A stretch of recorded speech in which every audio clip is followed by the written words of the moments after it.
Tanika, you get to sit. So everyone sit down and enjoy. Jim Loui is going to be coming up and thanking all of our wonderful sponsors. Who, if they don't come in the next 20 minutes and fill these seats up, we want you to come and fill them up. So, anyhow, I want you to stay right off the bat, and Jim's the one who's going to thank everyone. But I wanted to tell you afterwards, there's a lot of people I wanted to talk to, and at 10 to 9, after the fireside chat is over, you're going to go to Heartland Brewery. Right? Walk out this Microsoft door, and across the street is Heartland Brewery. And everybody in Lauren Keeson, Disruptive Technologists, you know what, they're reserving the table for us. So if you want to deep dive and you want to talk to me or any of the panelists, we're not going to be there afterwards. And anyway, what's just going to go off is Step here. Step, okay. Step is our host who's been dodging fires for me today. He's a Microsoft coach, and he is Microsoft Reactor, and he's giving away some goodies, but he's not here right now because I think he's downstairs trying to find out what happened to the pizza. The big pizza mystery. And it's not even good pizza. Domino's is not my sponsor, so I don't know if there's it's not great, but Microsoft loves Domino's. So it's Domino's that we're getting, even though I'm buying it. Because I know that Microsoft likes it. So that's my story. Stay tuned. And here's Jim. Thanks.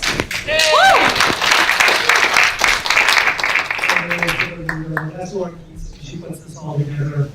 She works out all the panelists. She does a lot of work behind the scenes. So I just want to say thank you to Lauren for making this all possible. My name is Jim Williams, and I've gotten roped into this over the last couple of times, but as a school teacher, I'm comfortable standing in front of a large group of audience talking about things. Also, having been in the corporate world, I know how important it is to have financial backing for events like this. So we wanted to go through and make sure that we thanked all the people that really make this possible, so that all the volunteers, everybody here is a volunteer. Right here. And we're going to some. Mass stampede while I go through the thing. Go ahead. First of all, we'd like to thank Microsoft for making this space available. They've been doing this now for about 2 years. This is a wonderful space. If any of you have ever tried to work out trying to hold an event somewhere in New York City, in Manhattan, it's not a trivial task. We wanted to say thank you to Microsoft, whose mission is to empower every person and organization on the planet. Actually, it's the planet, so maybe Microsoft knows something we don't, to achieve more. So thank you, Microsoft.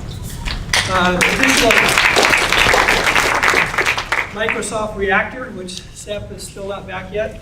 Pizza's here, but Sep's not here yet. Okay.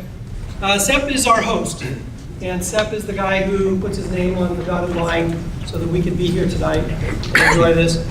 He's a part of the Microsoft Reactors, which are neighborhood campuses where developer and startup communities meet, learn, and connect, combining training on the latest technology, community meetups, and events with leaders in the industry.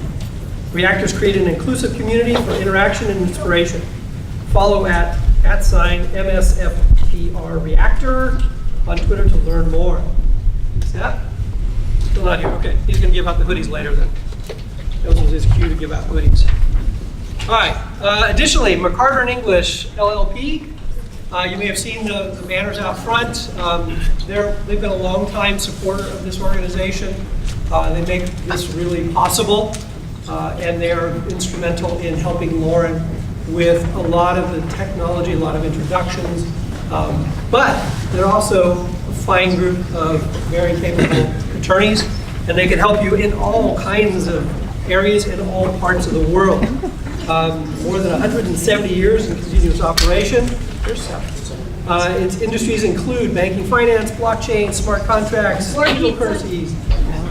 Here's the group on cannabis. We actually have a representative here for the group that handles the cannabis group.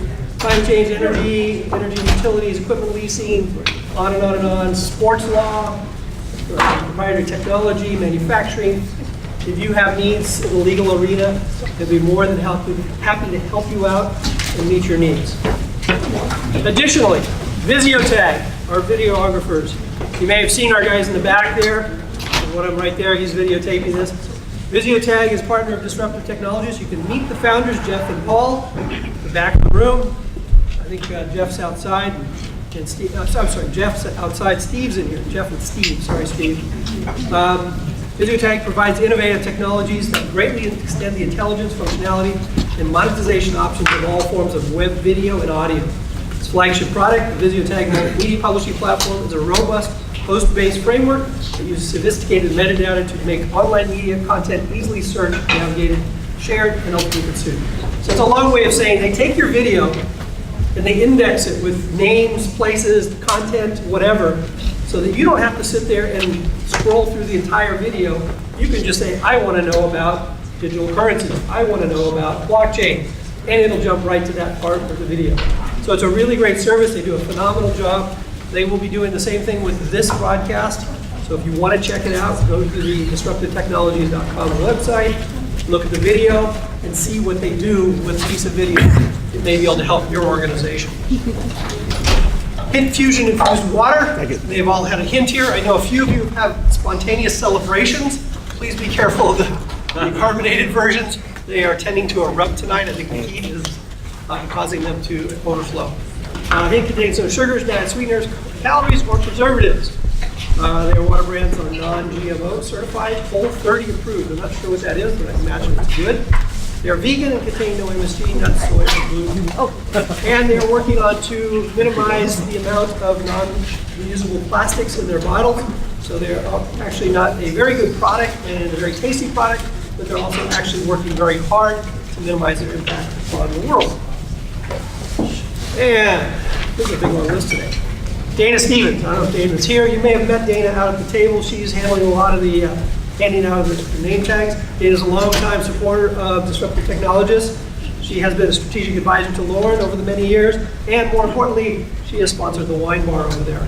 And finally, our newest sponsor, the Finnish Long Drink. I personally have not had a chance to taste it yet, so you guys will have to tell me how well it tastes. Long Drink is a top-selling category of alcoholic beverages in Finland, a legend that is now available in America. The roots of long drinks go back to the 1952 Summer Games in Helsinki, Finland, brought to America by the first generation of Finns who want the world to experience the refreshing and unique Finnish long drink. And it is alcohol, about 6% alcohol by volume. Take another alcohol. Fisher. Is Fisher here? Fisher. Sorry.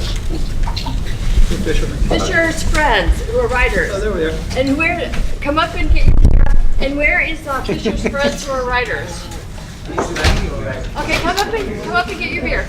I have 4 or 5 more beers. Who wants them? Raise your hand. I'll point to you. Can I just say something? Lauren, all the problems tonight are not due to Lauren. She has faced up to every complaint in an honorable way. So there have been issues, but not due to this young lady. Okay, I've got 2 more. Okay, somebody has to drink this. Come on, Heineken. Come on up. There's one up there. Fine, we have to, yeah. Okay, we got 2 here. All right. Yeah, wait, Thank you. I have one for you too. Seth, do you want to, now that you're here, do you want to give away the hoodies? No. Do we have the fishbowl with the fishbowl? All right. Laurie, can you ask somebody to bring the fishbowl in with the name tag? Where's that? Right here? Oh. You want me to grab the bowl? Whoever needs a bar opener, yes, a bar opener to get the bottle opener. I think Khalil, our bartender, have a bottle opener, Khalil?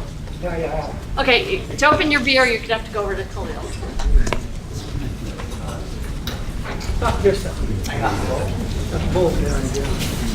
I'll hold it and you can draw. This is very efficient. Sure, please, yes. I gave you a little bit of one. Okay, I missed it. So, I'm Seth. I'm the Microsoft sponsor for the Disruptive Technologists event today. So, that's that. Today, we actually got some giveaways from the Microsoft Reactor space, which is what you're in right now. The Microsoft Reactor is kind of like a technical community safe space. So if you have a technical community that's looking for space, the Microsoft Reactor provides free venue space for any technical community looking to meet. We have this room, this big one that can be divided into two. There's some smaller ones as well, both on this floor and the floor below us. So anyone interested in maybe gathering for some communities, come find me at some point throughout the night. Today they are raffling off some hoodies. There's 3 hoodies getting raffled off. They're like zip-ups. They say Reactor on them, on the breast pocket, and then on the back. They're soft, they're comfy. Love it. Stylish. So I'm going to start to draw. Did everyone get a chance to put in their name that wanted to join?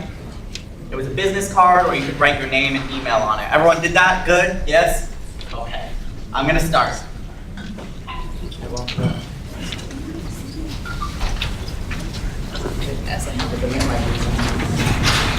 So the first winner is Dina Wall.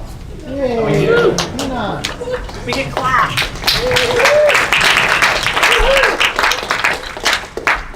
You can come over here.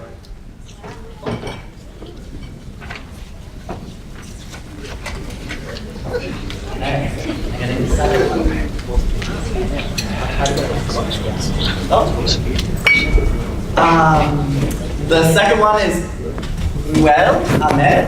Am I saying it right? I'm sorry. Yeah? Awesome. Yay, we can clap. Okay, this is the last one. I'll shuffle it. Okay. The last one is Katrina H. Murphy.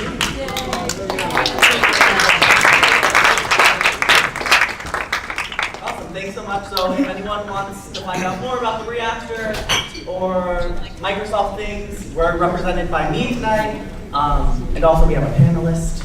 So listen up, and if you want to come talk to either of us, I'm sure we'll be happy to chat. Okay. Is that all? Yeah. And again, I just want on behalf of the Disruptive Technologists thank all of you for braving the heat out there. And, as you can see, I don't deal with humidity very well, so as a California boy, heat I can deal with, humidity no. Thank you for being here, and with that, I'm going to hand it over to Oliver, and he's actually going to start a program that you all came to see as opposed to me. Fantastic. Thank you. Fantastic. Well, is my microphone good? No. I can hear it. You can hear it? How is that? Can you all hear? Is that good? Yeah. Yep, fantastic. Wonderful. Well, is that a no? I'll use the mic. I will use the mic. You can try pinning it to your collar. I tried it.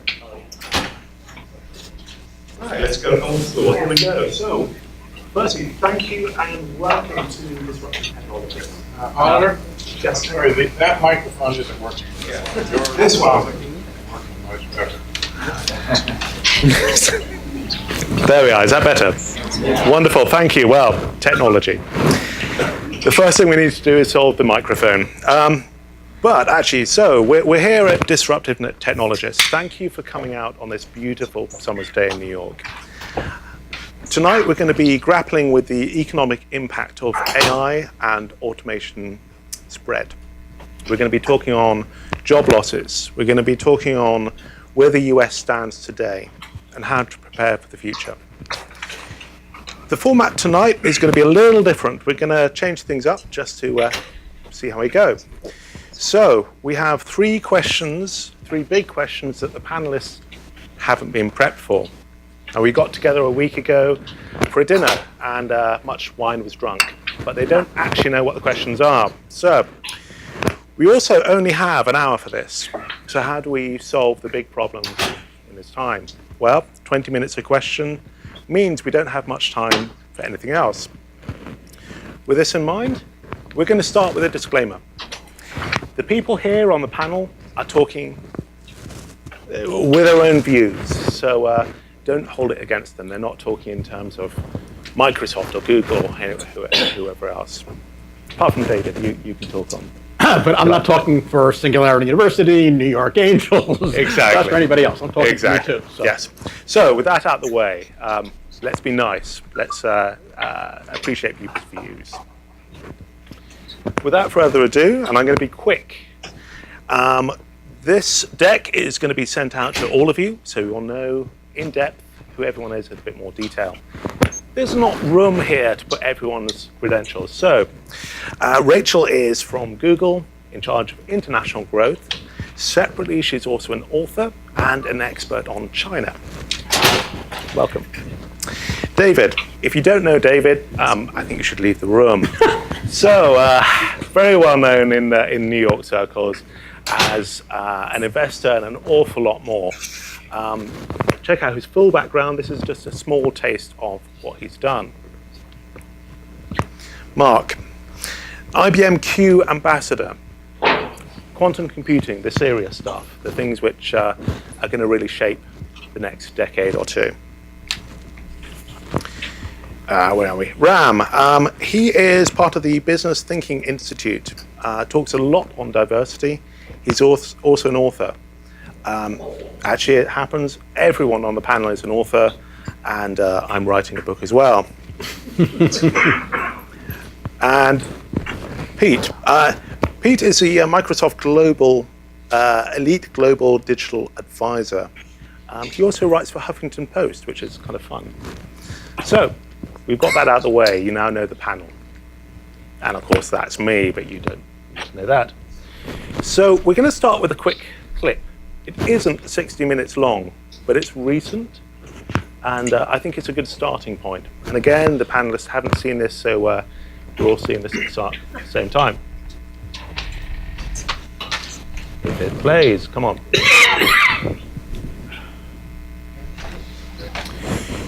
Yeah, give it a prod. Just shout. AI will increasingly replace repetitive jobs, not just for blue-collar work, but a lot of white-collar work. What sort of jobs would be lost to AI? Basically, chauffeurs, truck drivers, anyone who does driving for a living, their jobs will be disrupted more in the 15 to 20 year time frame. And many jobs that seem a little bit complex, chef, waiter, a lot of things will become automated. We'll have automated stores, automated restaurants, and altogether in 15 years, that's going to displace about 40% of jobs in the world. 40% of jobs in the world will be displaced by technology. I would say displaceable. What does that do to the fabric of society? Well, in some sense, there's the human wisdom that always overcomes these technology revolutions. The invention of the steam engine, the sewing machine, the electricity have all displaced jobs, and we've gotten over it. The challenge of AI is this 40%, whether it's 15 or 25 years, is coming faster than the previous revolutions.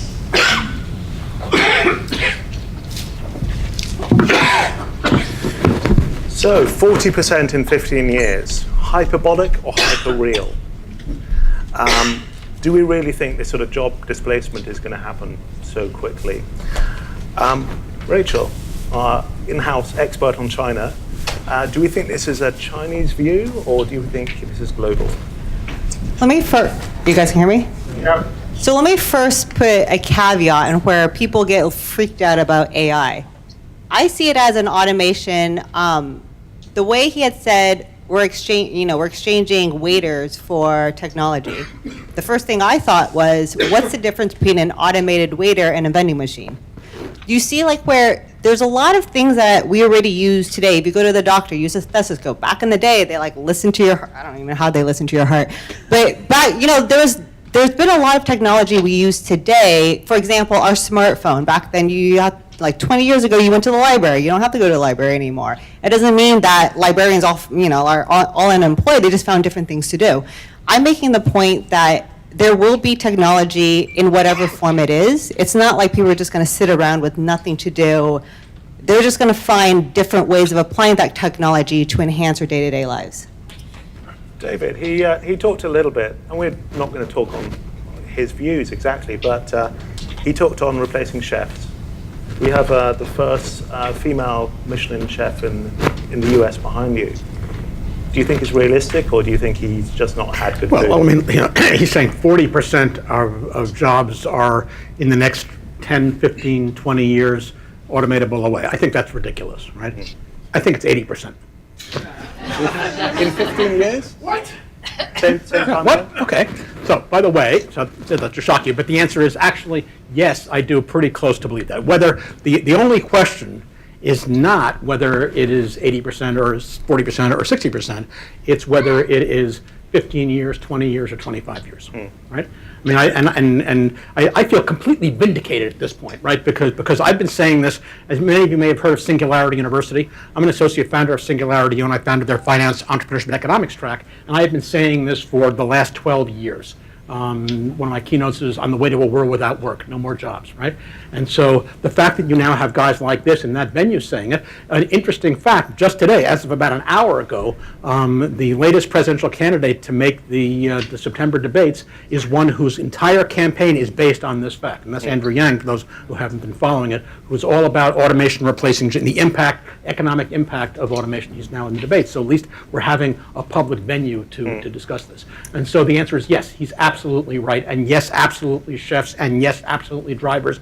And if you think about it, what we're talking about here is human ability to make itself economically viable in a completely technologically automated, AI automated world. So what can you do that a machine or a computer or something else can't do? At under $15 an hour there, or less, because New York isn't really But 15 an hour. the key, if there's one takeaway, if there's one single takeaway that I would love everybody to walk away from here, and that's the essence of Singularity University, and that is exponentials. And we are, as a society, we are not used to thinking in exponential terms. We think in linear terms. I start here, I go there. We have a trajectory. You fire a bullet, it goes like this, right? Exponential, when you graph it, looks like this. Zoing, right? So I'm going to mark 80%. 80%. Good evening. 80%. Are there any other Brits here, by the way? Yes. Fantastic. So we're in the majority then. It's nice being in the former colonies. Go on, far away. 80%, 15 years, is that crazy talk? Well, it's X% in Y years. Right. It's. But do you think we'll ever reach that? Do you think it's... Oh, sure. I think the key question is probably not about the technology. It's about the impact and what that means. I mean, does anybody have an idea what it's like when just to paint a really black picture? What's it like to have 40% unemployment? Anybody got any experience of that? Been in a country where that's the case? It's not good. It's not stable. And the real question is. Louder. Up louder. Uh-huh. It helps if you switch the microphone on. Technology! Thank you. The Englishman obviously proving why you're a former colony. Okay. Can I just point out IBM Q ambassador, quantum ambassador for the microphone?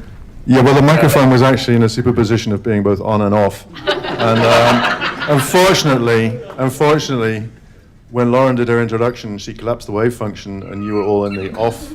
I mean, yeah, it wasn't just the pizza, it's also you collapsed the wave function. Anyway, to get back to the question, I think the real key question is how do we, whether it's 40 or 80%, doesn't matter. How do we, as a society, bring these people along? How do we not lose them? Losing them will be fatal. It will be terrible. It will be a disaster of unimaginable consequences. And we see this as well.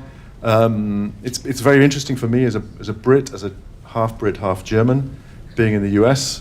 The US mentality is very, well, let's have the market solve the problem. Back in Germany, it's let's have father state solve the problem. I think the right answer is somewhere in between. We'll get back to that. I think. Okay, We'll get back you want me to shut up now? Okay. No, let's. What he said, absolutely, 100% agree. Ram, you talk an awful lot on diversity. This is the subject of your book or books that are coming out right now. What do you think how do you think this is going to impact? See, I have this. Can you hear me okay?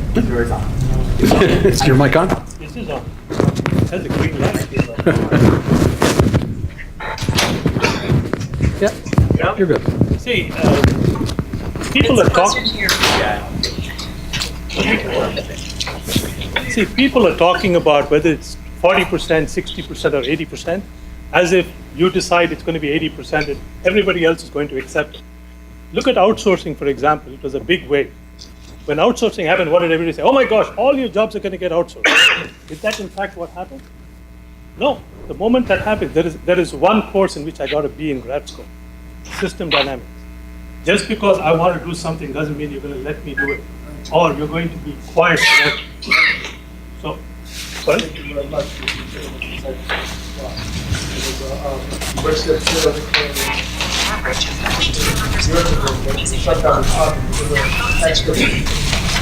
Sorry, do you mind if we have questions at the end?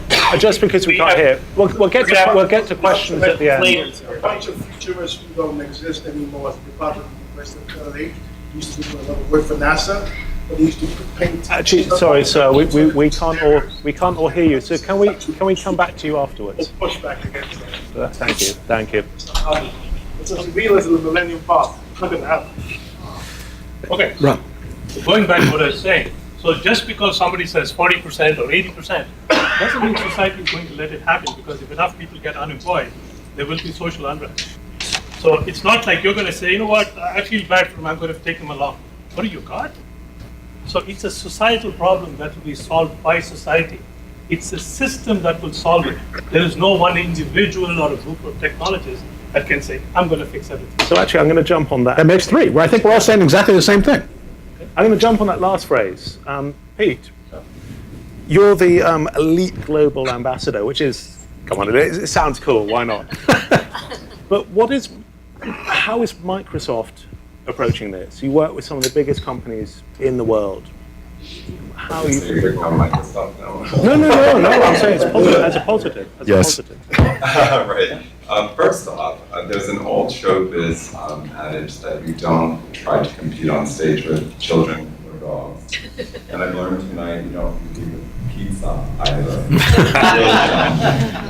And that said, if we had AI to figure out the pizza circumstance, wouldn't that be a wonderful thing? So back to Microsoft. What was the question on Microsoft? Well, it's more that you advise some pretty serious companies out there, including on transformation, digital transformation, AI transformation. How much you talk on the societal changes which are coming?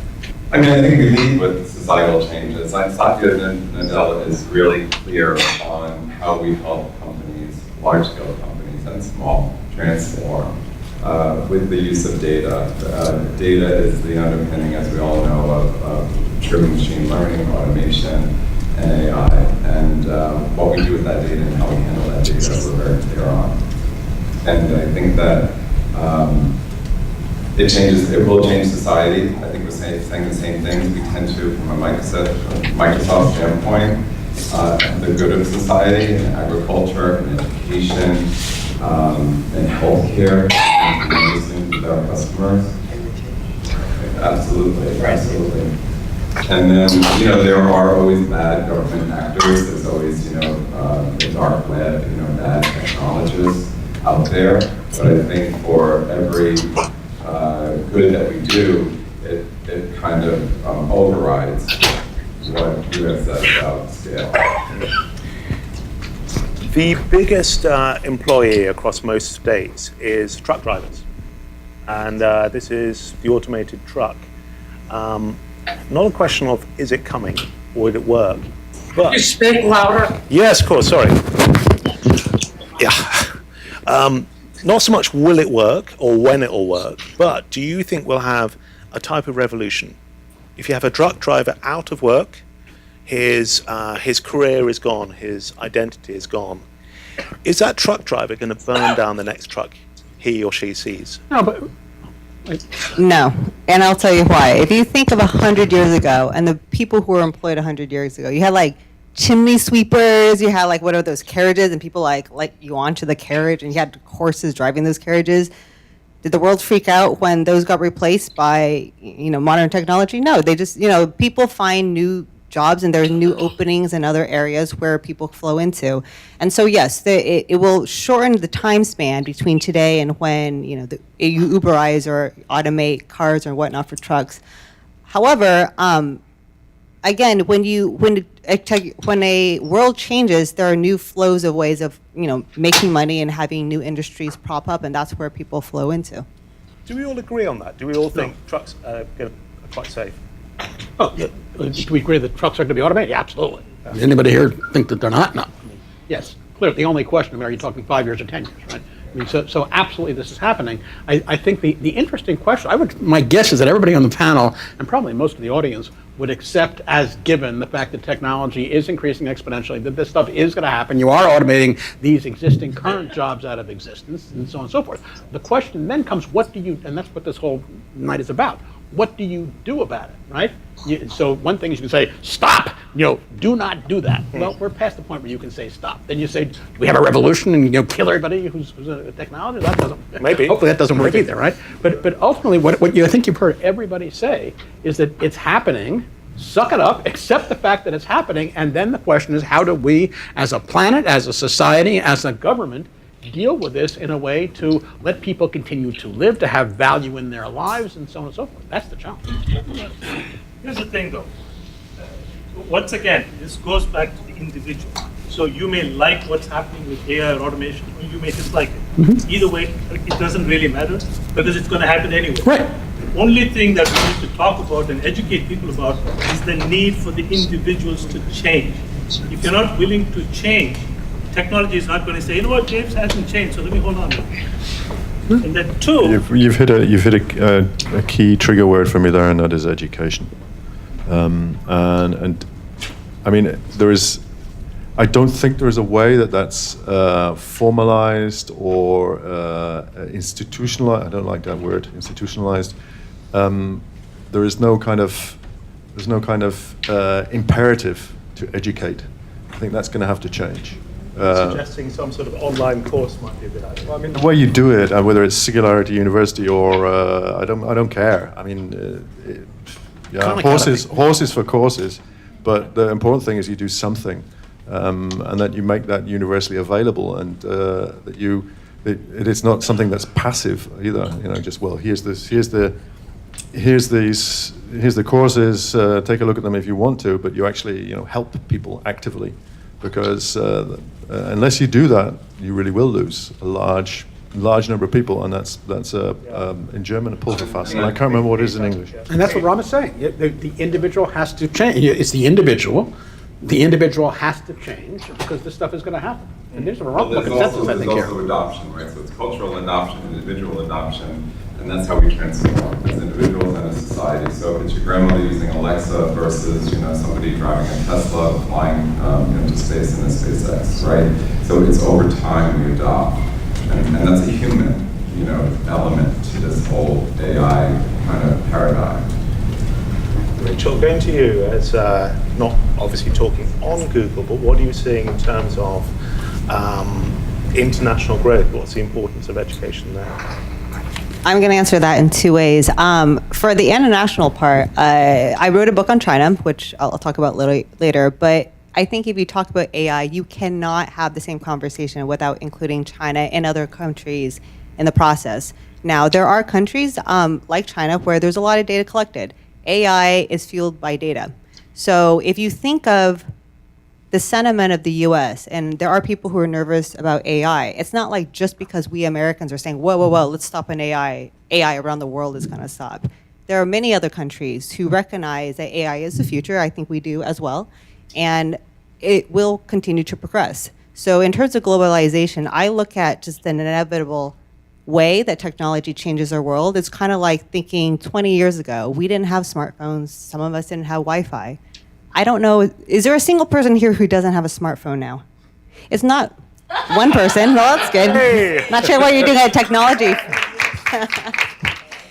But you see the point. 20 years ago, if someone said, okay, everyone needs to have a smartphone, you got to learn how to use new technology. I mean, it would have been a little intimidating. And then 20 years later, here we are, and we can't imagine our lives without it. So you think of technology going in the future. We talk about AI. We talk about not only the progress of where we are today in America, but also around the world. That is where the future's going. And as we will slowly adopt to that, 20 years from now, we're going to look back and say, why were we so freaked about AI? Why did we think we had to learn all these new things?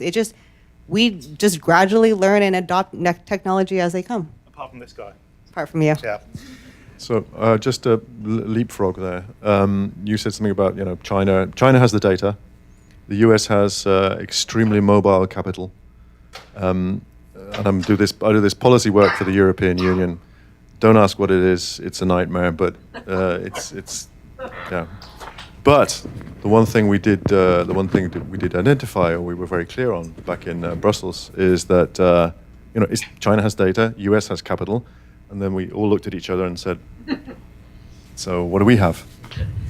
And the answer appears to be a more, I wouldn't say exclusively, but a more human-centric approach and perspective on this kind of change. I'm not going to hold up GDPR as an example of that. It sort of is, and it's sort of a mess as well, but it kind of gets the job done.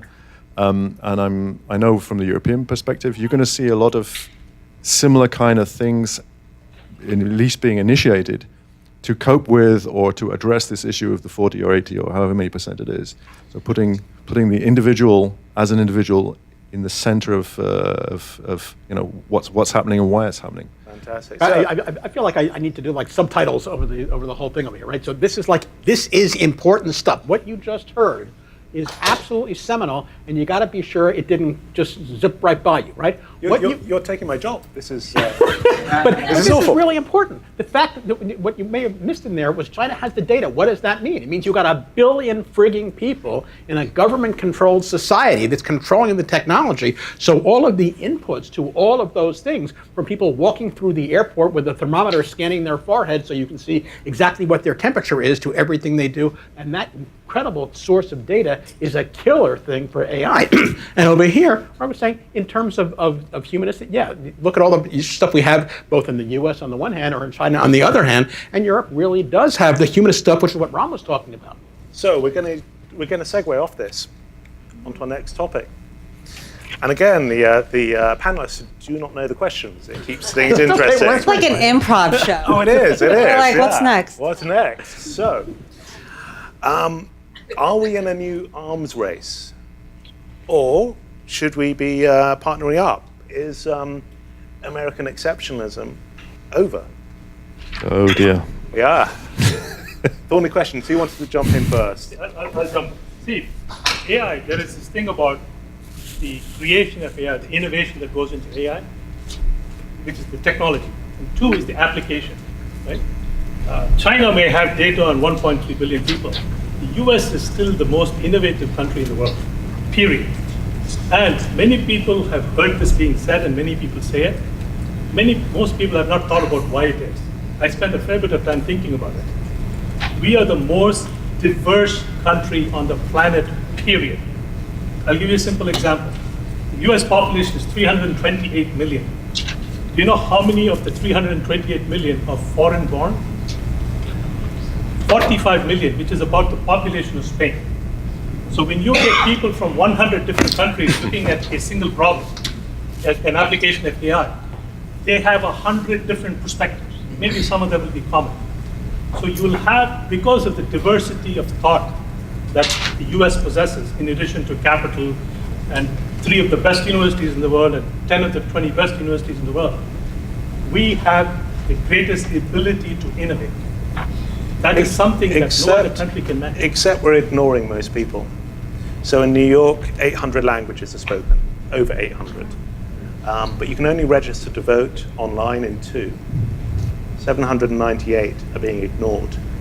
Do we think people's voices, I'm going to ask Pete this, because Microsoft does a good job of including people.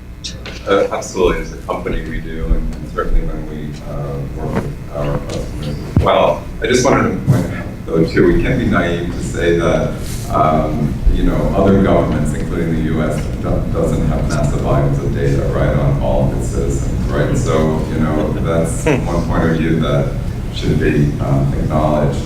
I think you're right, Ram. It's all about diversity and inclusion and shared thought and where true innovation comes from, right? And so if you are walling off that kind of perspective, that innovation, then you're losing sight of the greater good, of what can be built, what can be accomplished with that diversity and inclusion. Rachel, do you want to jump in on the US, should we say a US versus China view? Because it's different. Absolutely. Let me put a little bit of context. And to be clear, I'm not speaking on behalf of Google. When I talk about China, before Google, I was Chief Strategy Officer and Head of Business Operations for China, Taiwan, and Hong Kong for a German pharmaceutical company. I say this because after that, my job was to figure out what opportunities were in China. And what I observed when I was there for 4 years was that China was phenomenal about taking the best from the world and adopting it at home. So we are also very clear that China has a reputation for borrowing, copycatting things from other countries and bringing it into China. And they were phenomenal at it. I mean, things just got copied overnight. And they recognized... This is going to be the Twitter quote, borrowing. Absolutely, very good at borrowing. Yeah. The biggest aha I had was, why aren't other countries borrowing the best from China and applying it back at home? So for example, that's the reason I wrote the book. I spoke at Columbia Business School. I advised, a bunch of S&P 500 companies and VCs and whatnot. And they would always ask, what do I do with China? China's going to be this huge competition. How do I compete with them? And I said, look, you're playing the wrong game. China never said, I'm going to be innovative like America. They said, I'm going to take the best of Twitter and Facebook and create WeChat. They literally took the best apps in the world and created it all together in one app, and that's called WeChat. And it is a phenomenal app if anyone's ever played around with it. It has everything in it. So if you think of what America has compared to everyone else in the world, we are extremely good at innovation. However, if you think of what China has done, they are extremely fast at everything. If you think of the typical company here, you have an idea, you hem and haw, sit in meetings, and 1 year later, you might try it. In China, the philosophy is, look, try it. If it doesn't work, kill it, move on. So you try something, you fail, or you just go with it, and you just boom, and you just throw a bunch of resources at it. And it's the speed that will make China, I believe, win the AI war.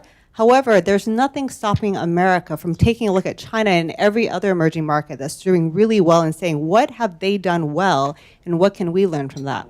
Mark? I have a comment there. I think that there is, at least to my knowledge, there's one area of technology where China does lead the world, and that's in, I think, medical science. Yeah. They are, for a variety of reasons, they are simply further. Yeah. So it's not just being good at copying stuff, they're actually leading the world in that area. Yes. But you wanted to ask me a question. I wanted to ask you about quantum. What's that? Is China leading the way? That's the question I didn't want you to ask me.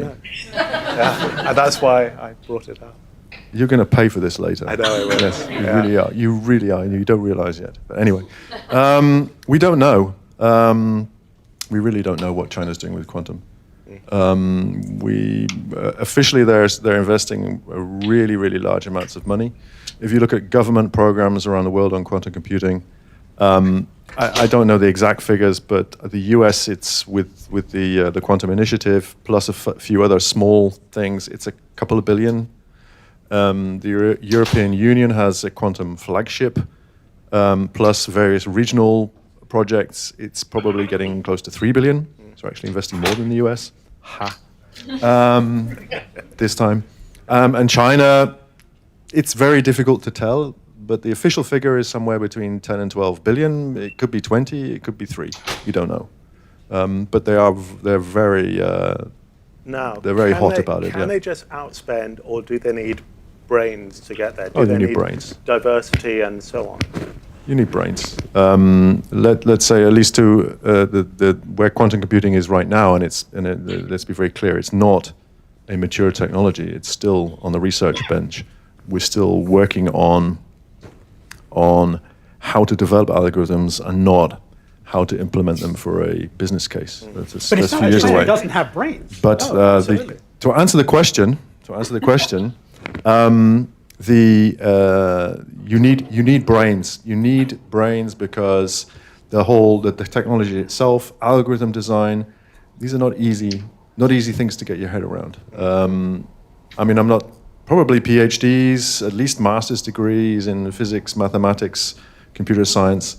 That's the kind of level it's still at. I'm sure in years to come that will become easier when somebody finds a way to simply and clearly understand how quantum physics works. Good luck on that one. But that's not going to change soon. So there's a very high technological barrier and a very high educational barrier to developing on quantum computing. But China has the people for sure. They have very bright people.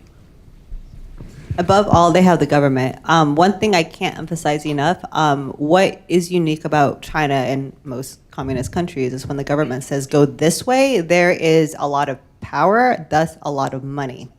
And so when you follow the flow of money, and China has announced that they are very heavy on AI, so that is where the money will continue to flow.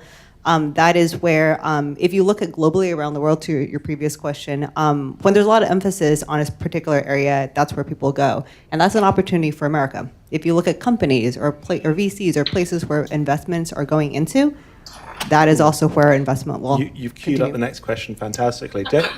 David, do we think we need regulation in AI, or is it going to slow everything down?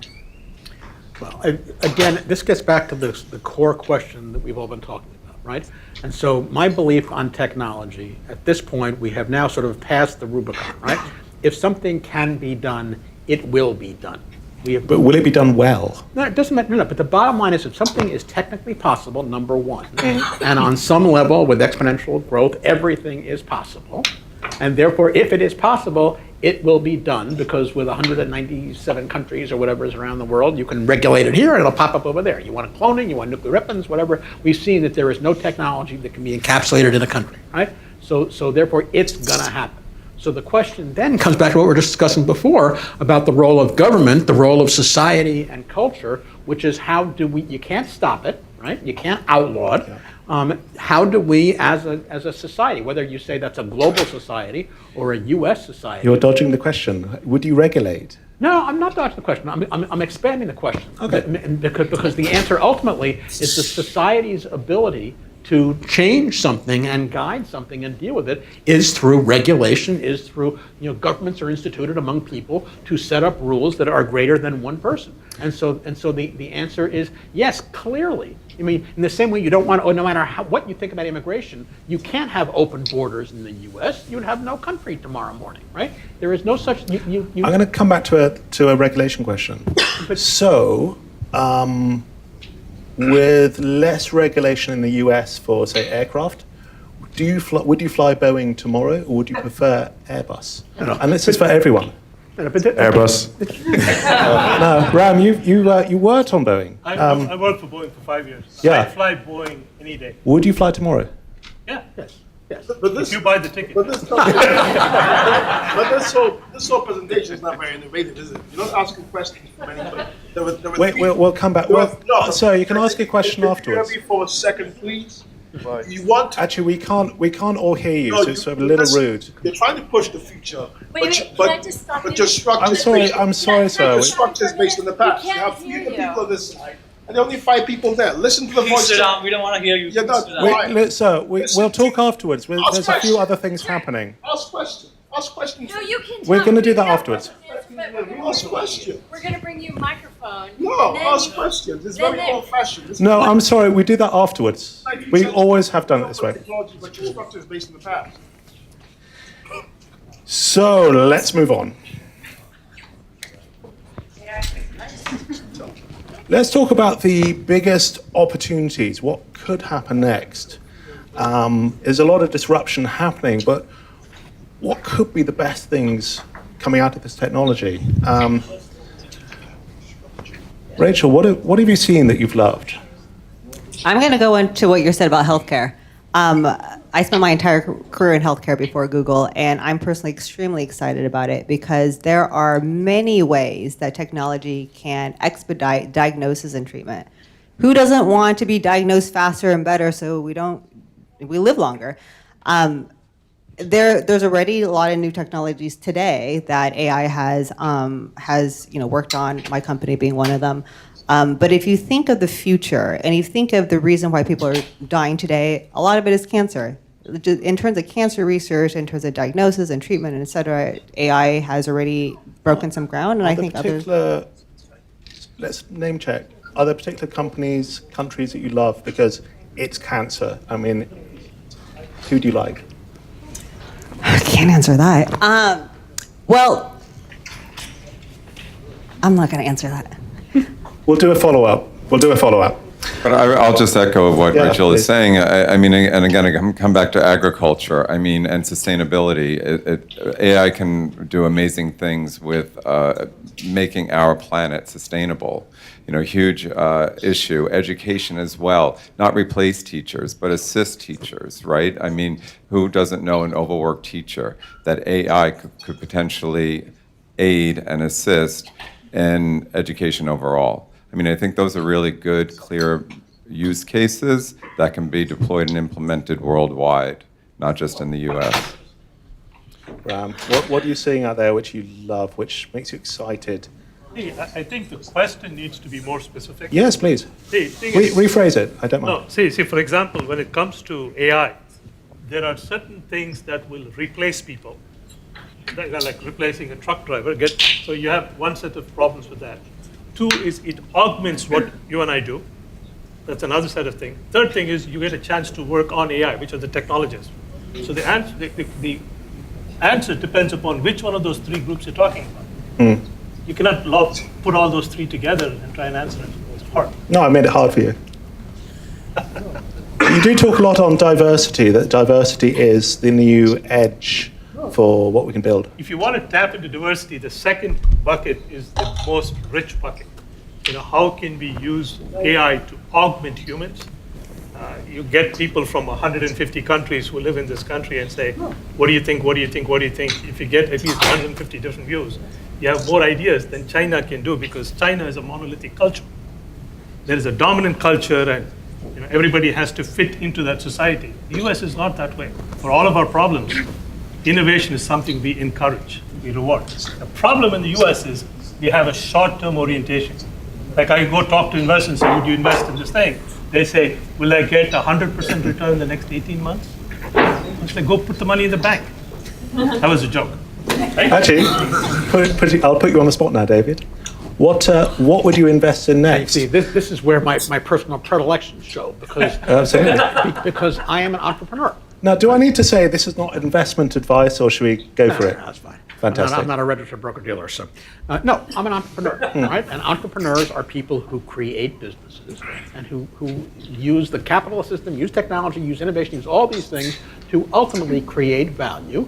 Society defines value in terms of money as currency, interchangeable things that you can use within a system to do things. And so therefore, I believe that financial technology, in its full panoply of everything, right? If you believe in innovation, if you believe in entrepreneurship, if you believe in applying technology to all these new crazy things, ultimately, it is all involved in moving money, making money, using money, so on and so forth. So therefore, since money and the financial system is a relatively new place to apply technology, I think we have not even scratched the surface. It's strangely bad in the US, retail especially. But just everything. I mean, whether you're talking about payment systems, whether you're talking about investing scenarios, whether you're talking about crowdfunding, whether you're talking about there are just so many things, areas in financial technology where you're just now beginning to apply tech to finance. So I think that's a totally open area. One comment on that. It's a very American point of view, and I'm allowed to say that because I'm British and I'm German. It is a very American point of view. It's why America was created. It's why it happened. There are other point of views, and my takeaway is open your eyes to the other point of views. We've heard about the Chinese one. It's a very monolithic culture, it's true, but a very clear idea of long-term vision. And the European one is definitely different. I don't know which is the best. In terms of, you wanted an answer to the question, what examples of AI where I'm like, what excites you? What excites me? Oh, this is fantastic. So I would anything to do with medicine and AI, anything to do with that, and also you mentioned it, agriculture. It's fascinating to watch micro robots harvesting grapes. Obviously, I'm not in any way French at all, but I do enjoy red wine, so that's going to definitely improve the yield on good red wines. But yeah, I'm using technology for those sort of things. I find it very exciting. But I think it's very important. Don't close your eyes to the other perspectives. They're just as valid as the US one. What's the population of the US? 328. So it's like, I don't know, 10% of the, no, not even 10, 5% of the world's population. Don't forget the other 95%. They also have an opinion and also have a way of life. One thing I do notice, actually, being on business here in the US, is an awareness of this, let's say, the financial consequences involved with this fundamental change that, especially that automation is going to bring, that many, many more people are basically not going to be able to provide an economically viable input into society in the way they do today. And that whole model has to change. And how do you do that? And that's a cost. I mean, to a European, it sounds very cynical. Yeah, that's a cost of doing business, and you've got to calculate it in and do something about it.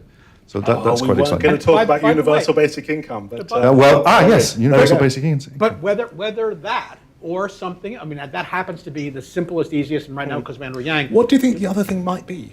Oh, there are a bunch of different ways to get to the same end. But look at what he just said. I mean, he's absolutely positively right. And that's what I said before. When you have 80% unemployment or 40% or pick a number, X over Y years, right? That's the only question in this exponential world. What that means is those people who are unemployed, why are they unemployed? They're unemployed because they can no longer, their abilities, their skills, their package is no longer economically viable in a free market. So I'm going to ask you. Hold on 1 second. Yeah. Right there, at that point. The fundamental problem there is not the technology, it's the unwillingness of people to change. To adapt and adopt. If you're not willing to adapt and if you blame technology is going to keep changing anyway. Yeah, but at some point, by definition, 1/2 of the population, take the United States, 1/2 the population of the United States has a double-digit IQ. 2/3 of the population of the United States has no college education, okay? You tell me, in this exponentially advancing technology, with all these disruptive technologists and AI people and quantum and so on and so forth over there, what is the logical outcome for somebody with a double-digit IQ and no education in here, right? There are certainly some things, child care, senior care, whatever, that some of them will appropriate. But it's not everybody is going to be the right person to take care of your children if they can no longer drive a truck, right? I mean, so once you get to a point where a large percentage of the population... I quite like that visual though somehow. It's fantastic. Well, I do think though Rachel was alluding to that, the first, second, third revolutions, right? We had the same issues. Humans were talking about that. So maybe we need machines to help us figure out what those net new jobs will be, what that economy looks like. Maybe we'll be building, cities, on Mars, and we need those to deploy those same workers in Mars. Who knows, in 2040, 2080. So I think, it's that same kind of use case, back to what Mark says, as we evolve, as we adopt and adapt. Well, but whether the answer is yes, technology ultimately I think is the savior of all this in some way. The question is when. So there's a whole school of thought which comes, that Rachel was alluding to and you're alluding to, which is that technology creates new jobs, new opportunities, and so on and so forth. And that's this world of abundance that we're heading into when technology can solve a whole lot of problems. And in full disclosure, a lot of the Singularity U types, Peter Diamandis in particular, who's a co-founder of Singularity U, wrote a book called Abundance, believe in this. And I too believe ultimately that technology in a remarkable... And it's not the first time this has happened. We were told we had abundance. Yeah, but that way, in the let's stop 50s. for a second. Yeah. So the answer is, it's not the first time that technology has dislocated some types of things. But keep in mind... I was talking about abundance, though.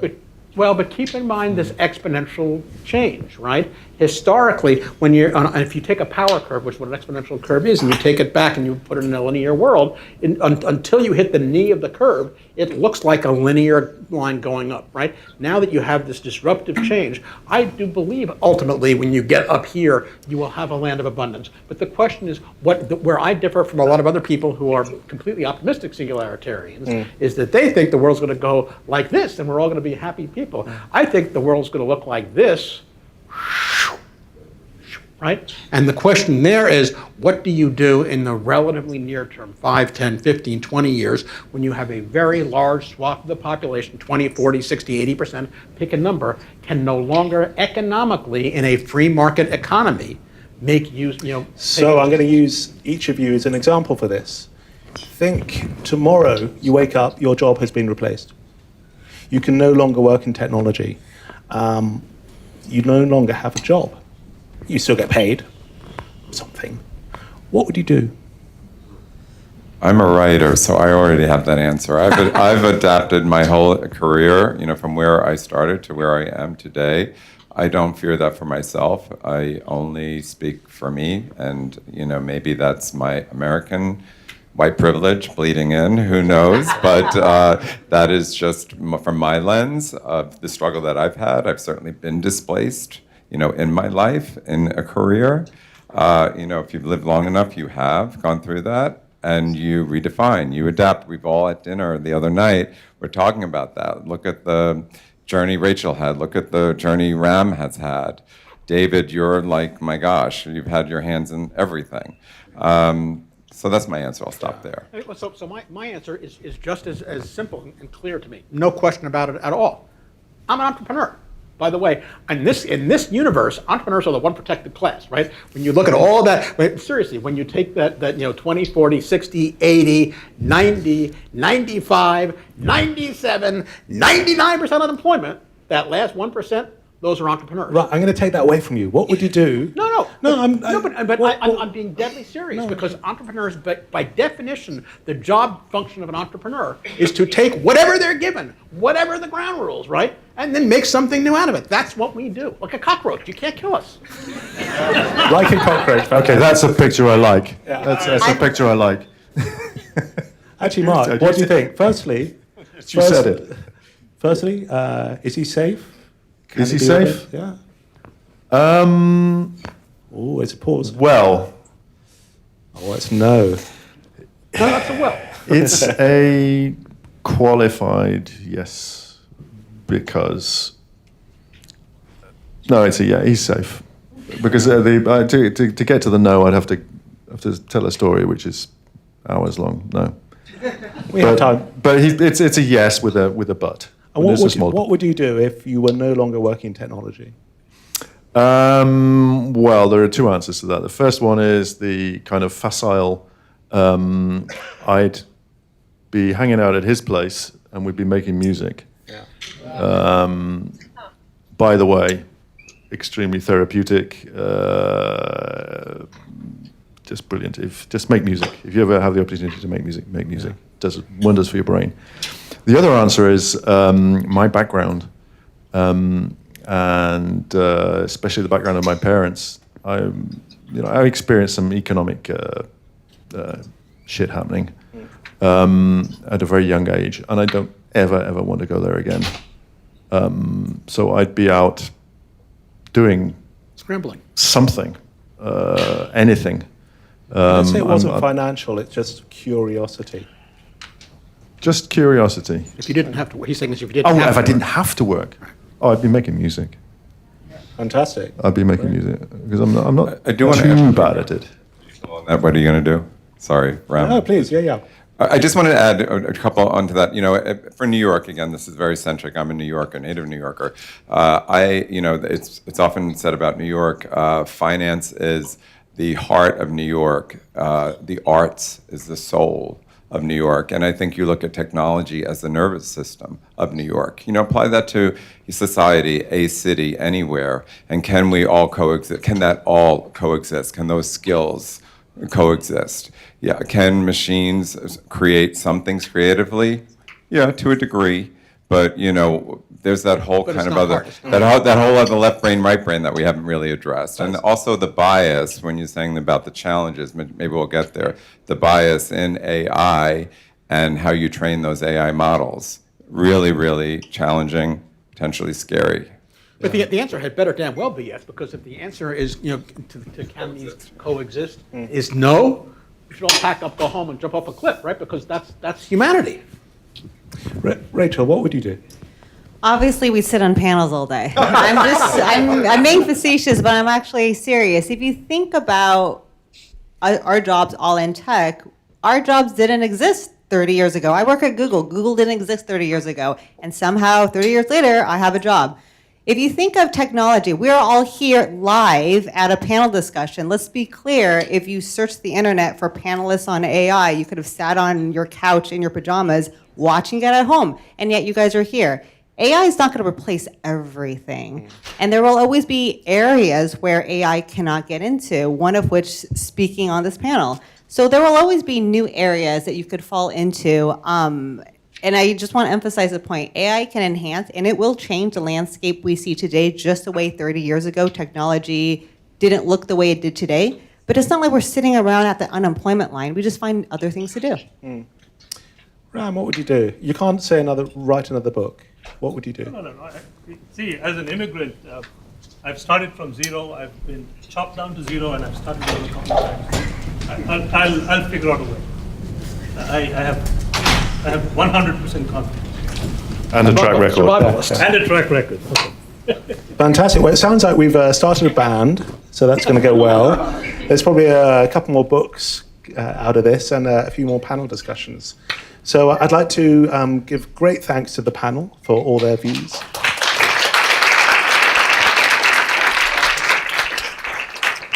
Thank you for being a fantastic audience, and I'd love to hear questions. Now, your question has to be in the form of a question. We don't want a statement or something too long. The woman just here. Thank you. Hi, first of all, thank you. It was really very interesting. My question is this. So first of all, I feel with David Rose, it's more like 80%, maybe even earlier than 15 years. And I founded an AI startup, so I feel I'm accelerating the process. But I'm curious as to why you feel that it's primarily blue-collar workers that will be displaced, or retail workers. I think there's really AI that will displace high-level data scientists and white-collar workers in banks. That's number one. Number two, I'm surprised that you said, Rachel, that China is really advancing because they do things quickly. My feeling you mentioned about the medical, how they're so advanced, is because they have data. Data is king. To me, China will maybe move faster than the United States because they have all this data. Let's jump on that. So, Sure.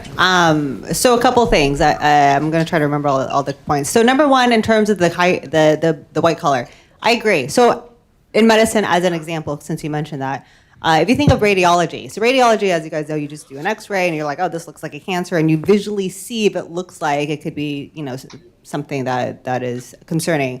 AI can do it in a much more accurate way than humans can. We already have that technology today. So you're absolutely right. It's fair to say it's much, much better in China, though, and Europe, than the US. Yes. So I want to make sure I understand your second question about AI could be fast, but you're asking about the data? Oh, no, I was saying that the reason China's advanced is because specifically I was thinking of the radiology example. I have friends who are radiologists, but China is now king in radiology. The AI is superior to people doing it, and I feel that with data, not just medical advances like you mentioned, but I think data will just, crank out all the advances and will best us unless we have some other way to compete. Absolutely. So I'm just going to give you an example of the breadth and depth of the data that is collected in China. And that's just, I happen to work there and live there, so that's why I talk about China. There are obviously many countries in the world. China's not the only country besides America that's investing in AI. As an example, if you take the train, they look at your passport and you have to scan your passport to get on a train. If you want to get in a hotel, they scan your passport and to make sure you can check into that hotel. You're tracked everywhere. And this is, obviously facial recognition and new technology that they're collecting every bit of information in the way that you may not be able to in America. So as you know, data fuels AI. So if you have a lot of data across 1.4 billion people, you're going to have a lot of data. That's why I personally believe that AI will be very strong and will continue to be very strong in China. On top of it, if you look at what the government says, historically, when the government says we're going here, everyone follows. It's a communist country. So when you have the government already announcing we're very focused on AI, I have reason to believe that history will repeat itself and that that's an area that will continue to grow. So for me to answer your question about why do we think it's only blue collar, I don't think anybody here thinks it's only blue collar work. But, okay, I didn't do the slides, right? but that being said, if there's one thing I would want everybody here to take away, right? It's this concept of exponentials and this concept of the power curve. And the thesis that if anything can happen, it will. So there is absolutely zero question in my mind that you will have autonomous vehicles, you'll have autonomous surgeons, you'll have autonomous chefs. The only question is when. Is it 5 years, 10 years, 15, 25 years? And so the answer is yes. Everything, right, from computer scientists to doctors to chefs to you name it, is going to increase. The only question, it so happens, the low-hanging fruit are things that are physical, repetitive jobs that are, assembly line stuff, and then driving cars, and then agricultural things that we talk about and so forth. But yeah, nobody's safe. Absolutely. Fantastic. Let's have another question. I think there's a question on the left over Yeah, there's a question, but you had a statement, right? Just one blank statement? That's what say one thing. Statement? Okay. The robots are coming. Okay, you go ahead and ask The your robots are question, coming. sir. Hi, but there's been some discussion about governments having lots of data, but so do private corporations. And we don't have to get into any by name, but there's a lot of data about a lot of people in a lot of places. So my first question pertains to guardrails around AI and how will we make sure that AI as a tool is used in positive ways and not in ways that might be limiting to personal freedoms or otherwise, if not illegal, at least immoral. So I'll paraphrase this just to get to something. So should Facebook be allowed to change an election? Yeah, so should Facebook be allowed to change an election? I mean, we had danced around that, right? Oliver, you had asked us about should there be regulations, right, on new and emerging technologies. Is there, do we need to be concerned about ethics? Absolutely, 100% we need to be concerned. I'm sure IBM has a unique take on that, as does Google, Amazon, Microsoft, certainly. Who are the rule makers? I think historically, technology emerges, and then I think governments and society figures it out from there. There will always, as I said, bad actors, when emerging technology happens, be it a government or be it, kind of some sect somewhere. So really good questions. I don't think we have those answers. So I think there is an answer. Your question was, can you prevent, how do you prevent it? And the answer is you can't. Right. Are there guardrails? But there's another answer. There is another answer. You used the phrase guardrails. So there's another answer, and I know if I look at Europe again, and that's something I don't really see happening in the States. A lot of money in AI research being funneled into things like explainability. Now I know explainability is a red herring. It's kind of not really possible, but at least people are looking at it. At least research is being done. At least some progress is being made. And if you do nothing, then you will just have monolithic systems making arbitrary to the people who are impacted, seemingly arbitrary decisions with no basis, often no basis in fact. They feel disenfranchised, they lose trust. We all know where that goes. At least in Europe, I see a lot of money being invested in research on, like, if an AI system makes a decision about me, then it has to be able to explain itself to me, has to be able to justify that decision. And that's going to be important. It's not the answer, but it's an important aspect, I feel. That's my European, what is it, 5 cents? Yeah. One quick question, David. Do you still also get adverts for shampoo? Because I do. But again, the overall, if there's one thing to take away, right? If something can happen, we are past the era at this point, right? And a global, the U.S. is 5% of the population. China has got 4 times the population. You've got rogue actors all in 192 countries. There is nothing you can't put in definitive guardrails that will prevent things from happening. All you can do is try and stay the good guys one step ahead of the bad guys. And as a society, I am an optimist. I'm a cockeyed, optimistic entrepreneur, and I believe that society is 50.1% good. And somehow we will stick 1 foot, 1 toe ahead of the bad guys who are trying to use, suitcase nukes to blow up New York or Beijing, who are trying to use EMPs to destroy society, or whatever it is. I am an optimist. I think we will survive, because if you're a pessimist, just pack it up and go home. Another question. I think we have one right over here. Right here. So, trick question, because it's an economics question, and I know there aren't necessarily any economists on the panel.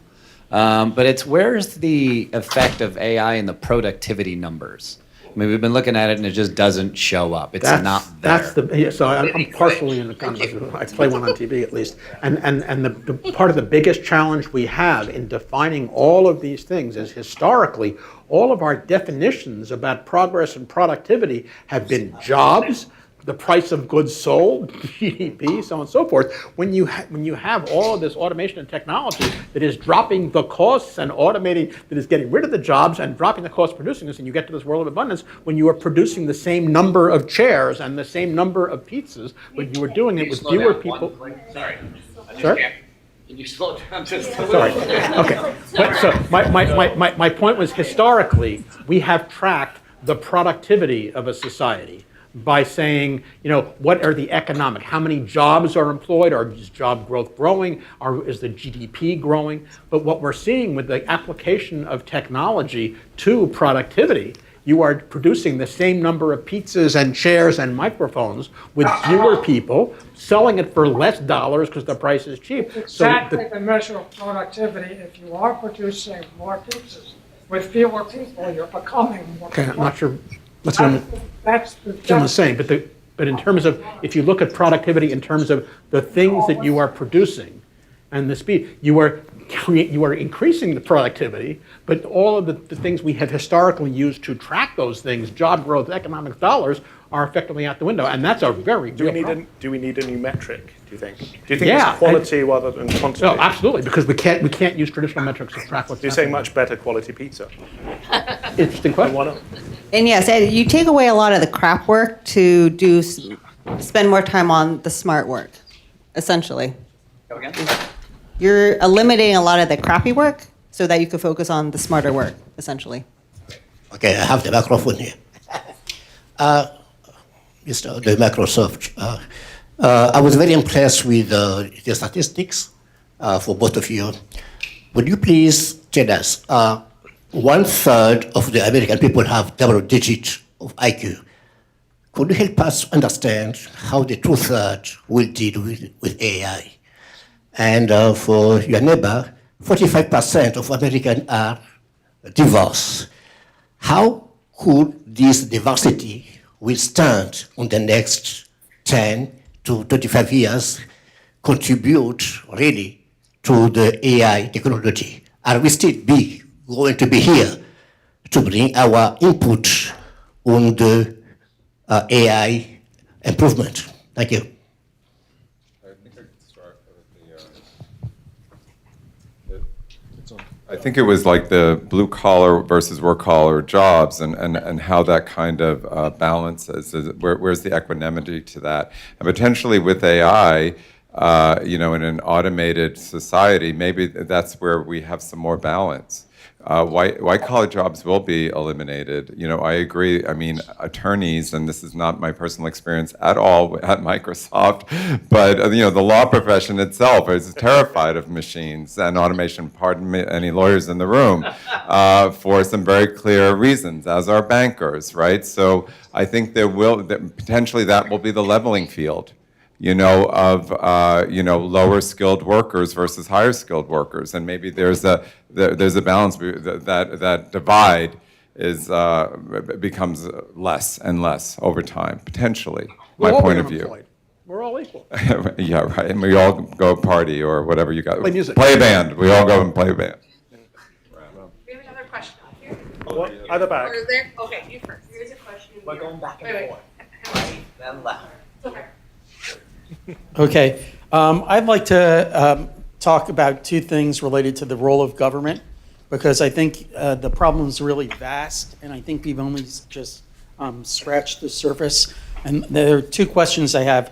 The first one is related to self-driving vehicles, and that it requires an infrastructure to support these autonomous vehicles. And why should we as a country invest the trillions in that infrastructure that will benefit more companies, but less so the individual and displaced jobs? And so that's the first question. The second question is, we rarely speak these days of industrial policy, something that was critical after World War II. And if you look at Lordstown, now for the employees, it's kind of like take the transfer offered or you're shit out of luck. So the government does not take an adequate active role in ensuring that these people will have options of how they can still make a livable wage to cover housing, clothes, food, et cetera, healthcare, pension, and so on. So many people take a kind of Darwinian approach. It's something like someone else's problem, and they kick the can down the line. Saying we'll find other things to do, I think, is very naive. And we can't let pockets of our society being left with no options other than trailer homes, opiates, heroin, fentanyl, and meth labs. Our country will not be sustainable. Do you mind if we take the second question? I need to say something. There is that long drink. Where is Adrienne? That's me. Okay, everyone. She's a very loud talker, so she can talk. That long drink is not beer. It's gin. All right. Now you're talking. It's not always because people thought it was beer. It's gin. Okay. So you all get up and whoever likes it, Westbrook does, gin over there. Should I tell the quick story? What? To go on to questions. Don't know. So apparently the answer to the question is gin. Yeah. Yeah, let's wait and finish this question. Sorry. So if you don't mind, I think it's a fantastic. So I mean, just finishing that up is like, what's the role of the government now in addressing this So major shift? if you don't mind, I love the second question. I think the first we've covered before. It's a serious one. Are citizens who can't retrain shit out of luck? What should the government do for this? Well, there are two different questions there, right? But I think the core question is, what is the role of government in addressing this? And clearly, what everybody has been saying for the entire panel is that this stuff is happening.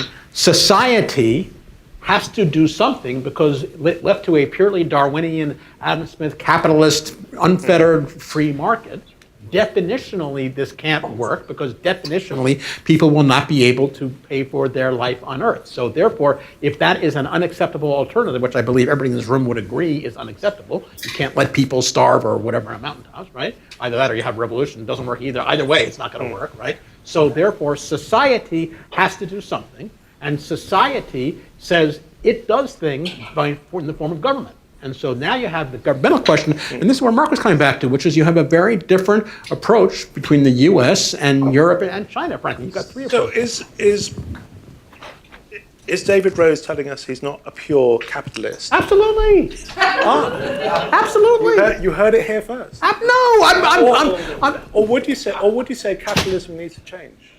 No, capitalism is what capitalism, a free market society, a pure free market is what it is. It is a very efficient way to get things done. The problem is a very efficient way would have, tomorrow morning, 20% of the population eliminated, and, 10 years from now, 40% of the population eliminated. And while that would be a very efficient way to produce chairs and pizzas and stuff, it would not be particularly good for the 40% who are eliminated. So therefore, that's why we have society, Declaration of Independence. That's why governments are instituted among men in order to provide for the common welfare, promote the common welfare, and ensure the blessings of liberty for ourselves and our posterity, so on and so forth. That's why we have government.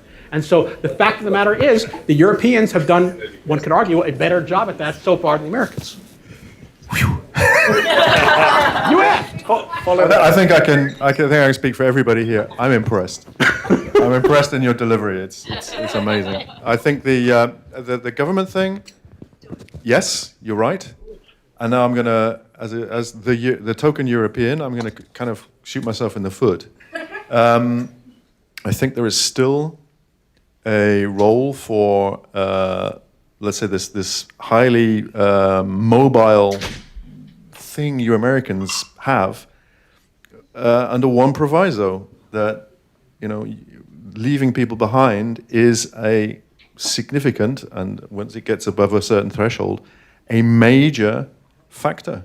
And if you in the US, if you just calculate that into your damn business cases, you would take over the world. We'd leave us Europeans behind and the Chinese as well. All you need to do is just that one little thing.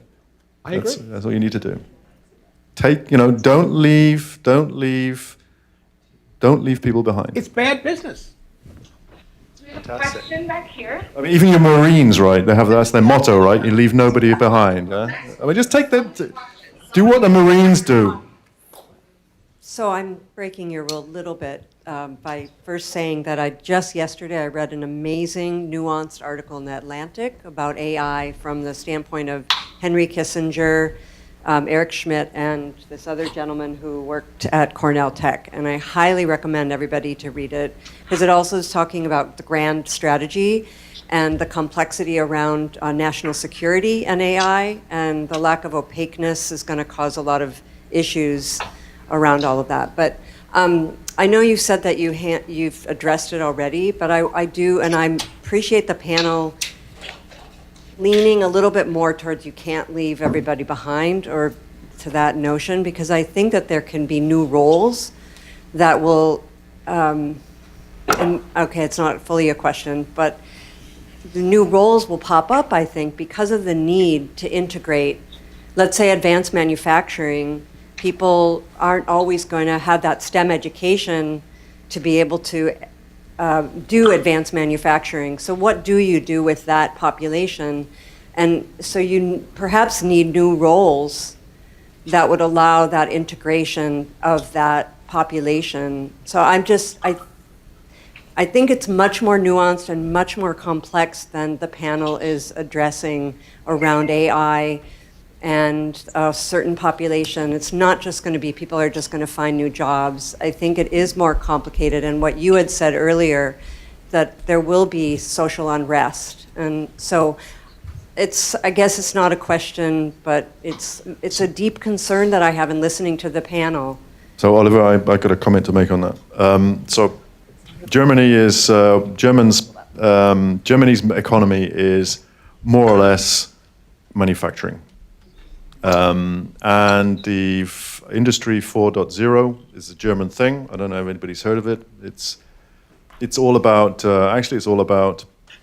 robotics, of course, but also some specific technologies about how do you completely and totally automate manufacturing processes. And as an IBMer, I was very deeply involved in the beginnings of that Industry 4.0 initiative in Germany. And it was very interesting to see how manufacturing companies and chemical companies and pharmaceutical companies and all these people producing things, not services, but things, how they dealt with that and how their workforces dealt with that and how they didn't leave anyone behind. I mean, they managed to do it. And there is no kind of, there is no all singing, all dancing solution to how you do that. And I can't say we have to do, if you do this, this, and this, and this, then nobody gets left behind. The important thing is that you look at that, you take it seriously. That's the important thing. And then your point about us being perhaps a little bit naive, yeah, maybe, but the alternative to not taking this particular aspect seriously is, let's be honest, it's not a pretty place. It's not going to be a nice place to be. Fantastically poetic. We're going to have to wrap. Yeah, we're gonna have to wrap. You know what? No, we need to. One sec. The reason we need to wrap is because we're having to. Benel, is she here? Hi. She's gonna set up the fireside chat where there's wine and there's gonna be cheese and other hors d'oeuvres and crackers. And raise your hand. This Bruce. He's our AI expert. He works for a French company called Avis, and he's our moderator for the fireside chat. And basically, you can do a deep dive. I'm hoping that these panelists will join him, and you can actually ask them directly your questions. And then if that's not even enough, at 9 o'clock, you're going to go with Sigrid, who's the big, tall blonde that's at the front desk. And she's going to take you just across the street to Heartland Brewery, and we're going to do another deep dive there. We have a reserved section. So, Are you picking up the tab? I have to. What? Are you picking up the tab? I'm not picking up the tab. You got the pizza. I'm not. Hey, you got it. But the thing is, Adrian, do you want to say one thing about long-term? I want her to ask her questions if you've been waiting for a really long time. You know what? She's going to have to ask it in the fireside. I don't want to ask you in the fireside. It's an actual question. Okay.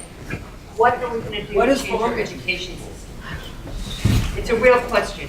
Everybody's beating around the bush, but something basic has to change. I think an awful lot needs to change. I think it's such a deep topic. Could this be one of the subjects? The problem is that I promised Microsoft that we would be out the door at 10 minutes to 9. This is an all-volunteer organization. We don't make any money. We have no money. And they are doing this for us as a benefit. And so I'm trying to I try to be as good as I can to Microsoft because they're really good to me. And so the reason we're cutting it short and moving it to there, and that is a really excellent question. I think it is, yeah. But I think it's an actual question. Deserve the full panel discussion just on that one alone? Another session? It's a pretty deep question. Yeah. So what I would like is for the panel, for the fireside chat, Bruce, is for her to address that question first. And everyone can be in the fireside chat. It's just everyone moving over there with the wine and cheese. So it's the same thing, just a different moderator. And I think then that way you can get your question talked to us directly. So let's finish by thanking the panel. Side chat stay here. Okay, we can't. And continue with the questions and answers. So we need to wrap the panel, but let's thank our panelists. And thank you, everyone.